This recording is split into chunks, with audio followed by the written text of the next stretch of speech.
28 লাখ লোকৰ নাম বাতিল হ'ব ৰেচন কাৰ্ডৰ পৰা।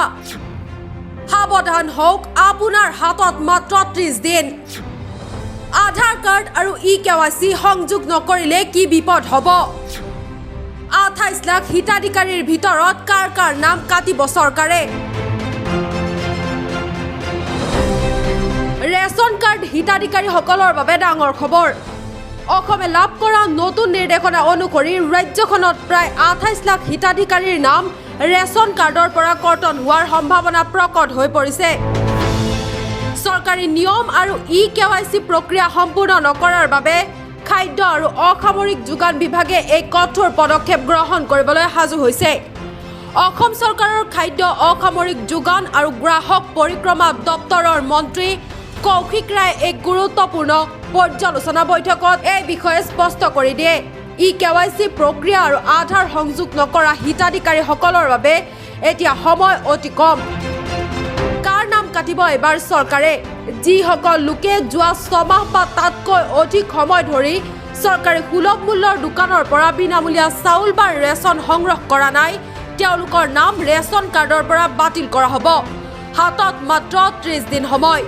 যিসকল প্ৰকৃত হিতাধিকাৰীয়ে এতিয়াও আধাৰ কাৰ্ডৰ সৈতে ই-KYC সংযোগ কৰা নাই, তেওঁলোকক চৰকাৰে এই মাহৰ শেষলৈকে সুযোগ প্ৰদান কৰিছে।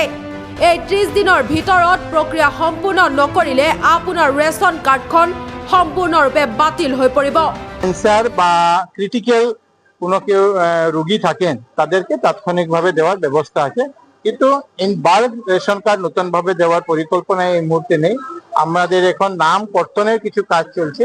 এই কর্তনের ক্যাটাগরিটা হলো যে যদি কেউ গত 6 মাস থেকে রেশন সংগ্রহ করেননি, হ্যাঁ, তো তাদের নামগুলো আমরা বাদ দেওয়ার, যে যদি কেউ 6 মাস থেকে রেশন নেননি তার মানে ওনার রেশন কার্ডের প্রয়োজন নেই, রেশনের প্রয়োজন নেই, এই রেশন কার্ড আমরা যাতে অন্য কেউকে দিতে পারি। তো এরকম আসামে, পুরো আসামে যারা 6 মাস থেকে নেননি, যারা আধার সিডিং করেননি, ই-KYC করেননি, এরকম প্রায় 28 লক্ষ নাম আইডেন্টিফাই হয়েছে। তাদেরকে এই মাসের সময় দেওয়া হয়েছে। এই মাসের মধ্যে তারা যদি নিজে সেটা করিয়ে নিতে পারে, না হলে নামগুলা পর্যায়ক্রমে বাদ দেওয়ার কাজ চলছে। আর এটা শেষ হওয়ার পরে আমরা নতুন অন্তর্ভুক্ত হব। ক্যান্সার বা ক্রিটিক্যাল কোনো কেউ রোগী থাকেন তাদেরকে তাৎক্ষণিকভাবে দেওয়ার ব্যবস্থা আছে, কিন্তু এবার রেশন কার্ড নতুনভাবে দেওয়ার পরিকল্পনা এই মুহূর্তে নেই। আমাদের এখন নাম কর্তনের কিছু কাজ চলছে। এই কর্তনের ক্যাটাগরিটা হলো যে যদি কেউ গত 6 মাস থেকে রেশন সংগ্রহ করেননি, হ্যাঁ, তো তাদের নামগুলো আমরা বাদ দেওয়ার, যে যদি কেউ 6 মাস থেকে রেশন নেননি তার মানে ওনার রেশন কার্ডের প্রয়োজন নেই, ৰেচনেৰ প্ৰয়োজন নেই। বিভাগীয় তথ্য অনুসৰি এতিয়াও ৰাজ্যখনৰ লাখ লাখ হিতাধিকাৰীয়ে নিজৰ আধাৰ সংযোগ আৰু আঙুঠি প্ৰিণ্ট বা বায়োমেট্ৰিক প্ৰক্ৰিয়া সম্পন্ন কৰা নাই। যদি আপুনি নিৰ্ধাৰিত সময়ৰ ভিতৰত ই-KYC নকৰে, তেন্তে আপোনাৰ কাৰ্ডখন নিষ্ক্ৰিয় হৈ পৰিব। ইয়াৰ ফলত আপুনি অনাগত দিনত চৰকাৰৰ পৰা লাভ কৰিবলগীয়া বিনামূলীয়া চাউল, কম মূল্যৰ দাইল বা চেনি আদি কোনো ধৰণৰ ৰেচন সামগ্ৰী লাভ নকৰিব।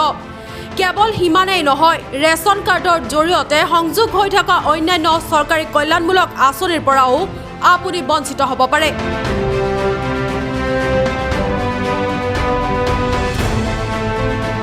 News desk report, news any digital.